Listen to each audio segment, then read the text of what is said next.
All right, sir. Are you Byron Jamal Morris? Yes, ma'am. On probation for the second-degree felony offense of burglary of a habitation. I've received an updated pre-sentence report. Have you both received and reviewed that report? We have, Your Honor. Yes, Judge. Count one alleges you committed that new offense of public intoxication November 6th of 2025. And in that case, you still want to remain with your That's still not true. clear, yes. And then count four alleges that you failed to abstain from the use of any and all intoxicating substances, including alcohol, and that you admitted to using alcohol on September 15th of 2025. And is that true or not true? Yes, ma'am. It's true? Yes, ma'am. Okay, so I will change your plea in count number 4 to true. And Mr. Smith, you have witness with regard to count 1. Yes, Judge. You may call your first witness. State Falls Officer Jensen. Yeah, if you'll just kind of slide around a little bit. We'll just do this informally. Thank you, sir. Right. Good morning. If you'll please raise your right hand. Do you swear or affirm the testimony you're going to give in this hearing will be the truth, the whole truth, and nothing but the truth? Thank you. You may proceed. Were you working in that capacity on November 6th of 2025? Yes, sir. And about 11:38 in the evening, did you receive a dispatch? Yes, sir. And what, if anything, did you do as a result of that dispatch? Immediately began operating my department issued patrol car in that direction and arrived on scene. Okay. What did you observe when you got there? And describe for the court what location we talking about. It's the Swift gas station. You're dispatched there in reference to a person that was asleep at a game machine inside that gas station. We arrived on scene, entered the gas station, and observed a person asleep at the game machine. Attempted to arouse him by verbal stimulus. I then reached onto his chest and provided a physical stimulus to his chest. He did not wake up. Woke up after a few more conversations between my partner and I. He woke up, immediately smelled the smell of alcohol emitting from his broken person. Observed bright glassy eyes, and we stood him up. Did he appear to be impaired or intoxicated? Yes, sir. And did you feel like that was from alcohol and or other substances? Yes, sir. Was he impaired to the point that he appeared to be a danger to himself and to others? Being that the location is in a very high crime area in the city of Beaumont, I absolutely believe so. And do you see the person that you encountered on November 6th of 2025 at the Swift gas station here in the courtroom today? Yes, sir. Would you point to him and identify an article of clothing that he's wearing? An orange jumpsuit. Going to let the record reflect. He hasn't identified the defendant in this case. The record will so reflect. Did you place him under arrest for public intoxication on that day? Yes, sir, I did. That's what Mr. Thank you. Mr. Rojas? So he was in a high crime area, and that makes him a danger to himself or others.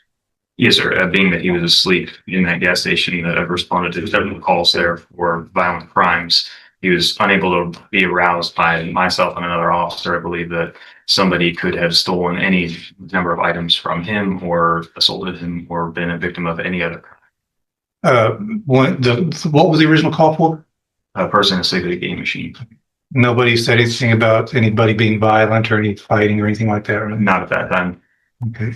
Was there ever at all during this call? Not during that call, no, sir. Okay. And when you were finally able to wake him up, he wasn't argumentative or disruptive with you, was he? He woke up as a person would, surprised that there was 2 police officers. I feel like that's a normal reaction. All of a sudden there's 2 police officers with their, presence right there.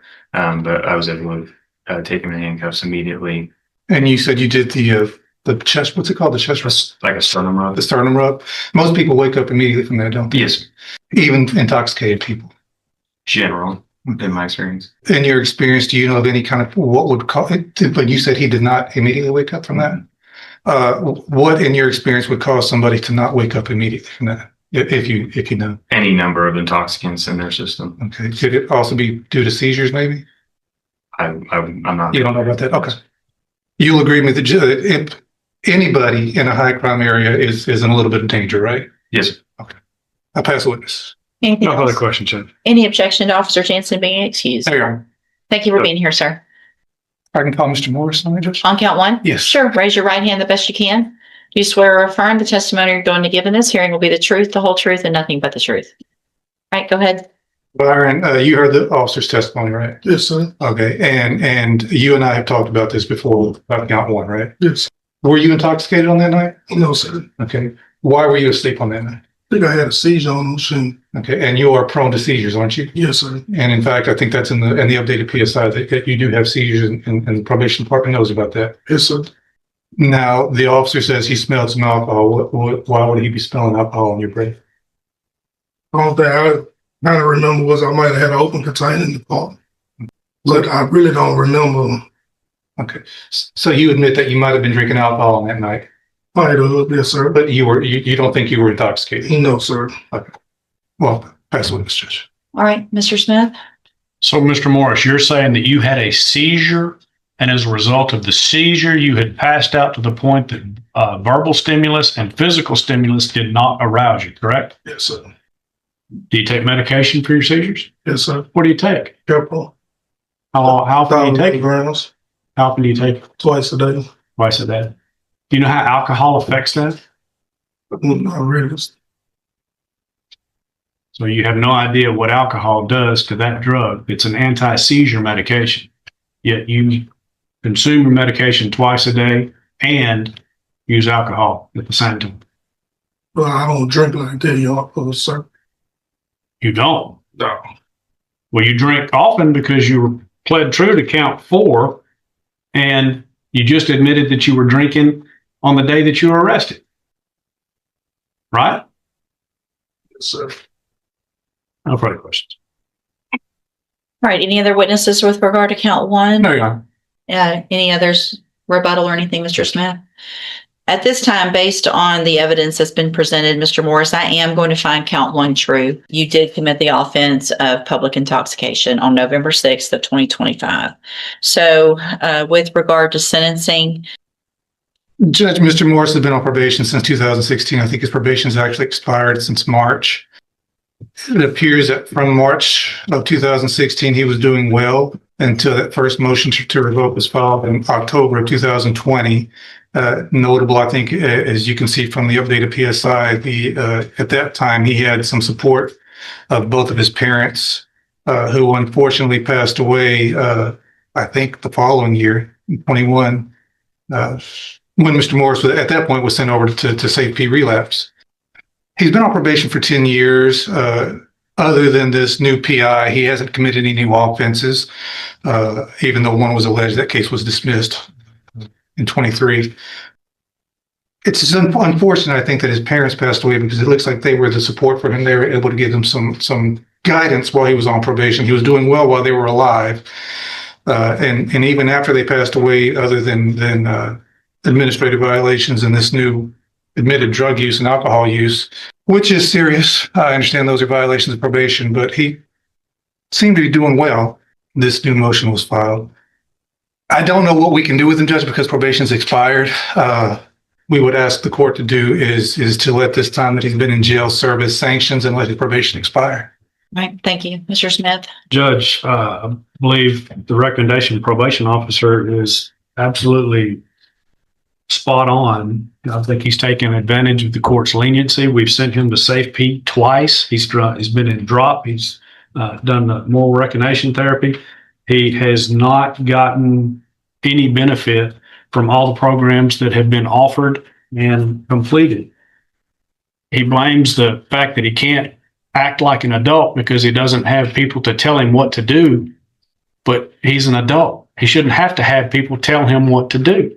He's been given every opportunity, and just letting it expire would be not justice in this case. We believe that probation should be revoked and he should be sentenced to time in TDC, understanding that he will get credit for the time that he successfully completed Safe P. So we would ask for a significant amount of time in prison. Thank you, Mr. Smith. Mr. Block's here, and you have your updated report. Is there anything else that you would like to add, sir? No, ma'am. All right, thank you. Mr. Morris, Mr. Smith is absolutely correct. I'm looking back at that original PSI, and the original PSI wasn't even agreed. It was a cap of 8 years in prison. And on that day, I gave you the opportunity for this probation, and you have had multiple. This is your third motion to revoke. So it hasn't all gone well. And the fact that you've been given those opportunities at SafeP twice and you're still doing what you're doing, I'm going to again I'm finding count 1 true, find that you entered your pleas of true to counts 2 through 5 freely and voluntarily, find those counts true, find sufficient evidence to find you guilty, and at this time find you guilty of burglary of a habitation. You're lucky that the agreement in this is for a cap of 5 years. You know, the cap went down from the original, which is usually doesn't happen. I'm going to follow this agreement, but you're very lucky. I'm going to sentence you to a term of 5 years in the institutional division of the Texas Department of Corrections. You will receive credit on that sentence for any time that you've been in custody that the law gives you the right to receive. I'm going to hand you the trial court certification that shows this was an agreement that I followed, and so you waived your right to appeal. I've also handed you a written admonishment regarding your ineligibility to possess a firearm or ammunition. All right, good luck to you. You can go back with the bailiff. Thank you. Excuse me.